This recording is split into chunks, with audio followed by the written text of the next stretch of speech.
everyone, and welcome to the Vortex, where lies and falsehoods are trapped and exposed. I'm Michael Vors, coming to you from St. Peter's Square in the midst of the worst crisis in the church for centuries, and arguably ever.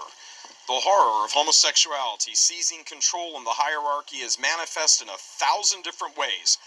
And for the record, all those naysayers who have been attacking church militant for years, saying we've been making all of this up or greatly exaggerating it, pause for a moment and consider. A former papal ambassador to the U.S. is in hiding in fear of his life for outing the homosexual current here in Rome. A Chicago priest is in hiding for fear of his life for crossing swords with Cardinal Blaise Cupich over the homosexual agenda. Faithful Catholics are being forcibly removed from so-called listening sessions in Bishop Robert McElroy's San Diego diocese when they bring up homosexuality in the clergy. Various other priests have been censored and threatened by their respective dioceses for preaching against these evils.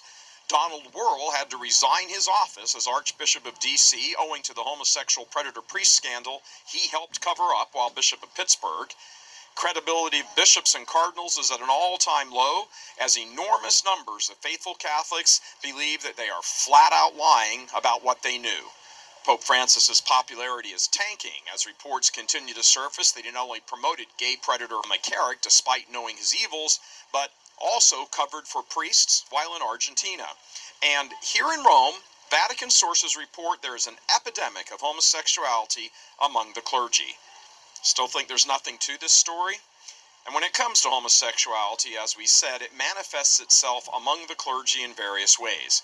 The homosexual current identified by Archbishop Vigano has had to twist itself into theological pretzels trying to legitimize sodomy, so much so that they even dreamed up this phony synod on the youth as an excuse to say we need to better understand gay sexual activity and gay so-called marriage, because that's what the young people are clamoring for.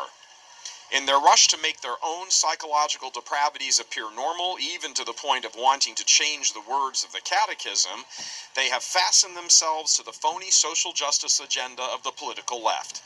Everyone wants to feel good about him or herself and be seen as moral and righteous, so the gays here in Rome and the clergy, in their collars and mitres, long ago linked arms with the climate change crowd, the anti-death penalty forces, the illegal immigration politicos, the gun control establishment, the overall globalist agenda, and so forth.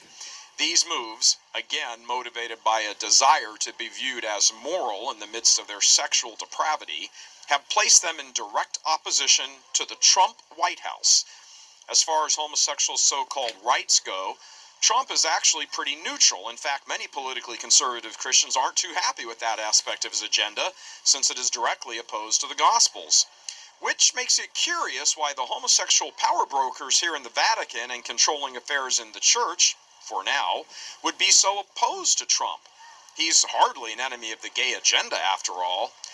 But the Father Martins and the Blaise Cupiches of the world, as well as the Kevin Farrells and the Joseph Tobins and the Rodriguez Martiagas, all recognize that in order to swamp the church with the acceptance of sodomy, as they are all hell-bent on doing as their number one aim, it's best for them to cast their lot with the rabid pro-homosexual political side, which also happens to favor all those above-mentioned goals.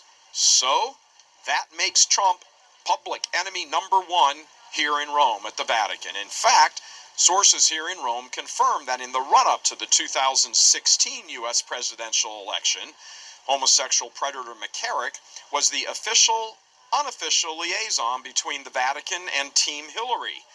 According to sources, the mood was as glum here in Rome on that election night 2 years ago as it was at CNN headquarters. With the announcement late last week that Trump's Justice Department has begun an investigation into the possibility of human sex trafficking in the U.S., a kind of deep concern is gripping some in the Vatican now.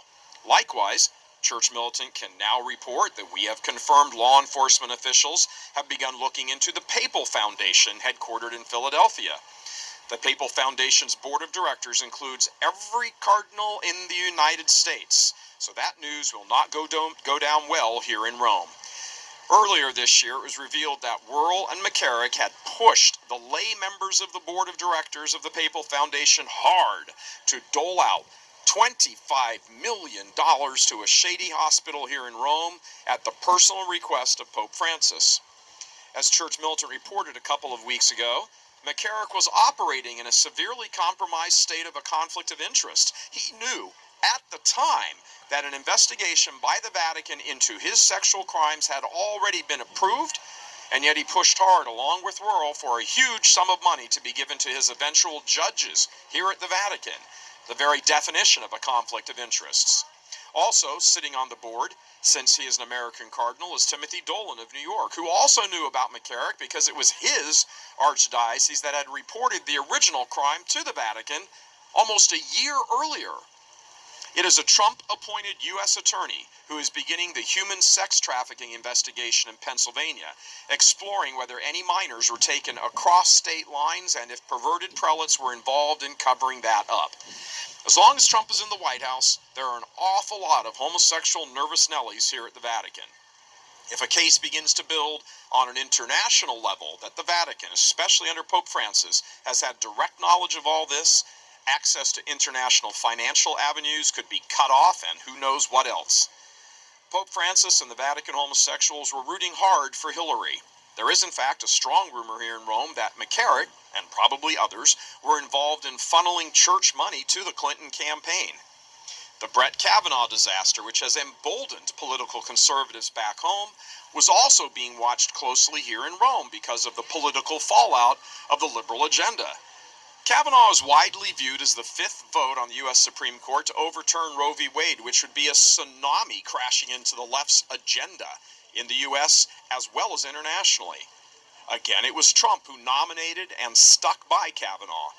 And on the issue of abortion, it's not that the theological homosexual left here at the Vatican and elsewhere throughout the church are pro-abortion. It's just that they are neutral toward it because, one, they care much more about gay sex than the murder of over 1 billion children worldwide, and two, they could never break ranks over the issue of abortion with the political left, who are strong allies of theirs in advancing homosexuality.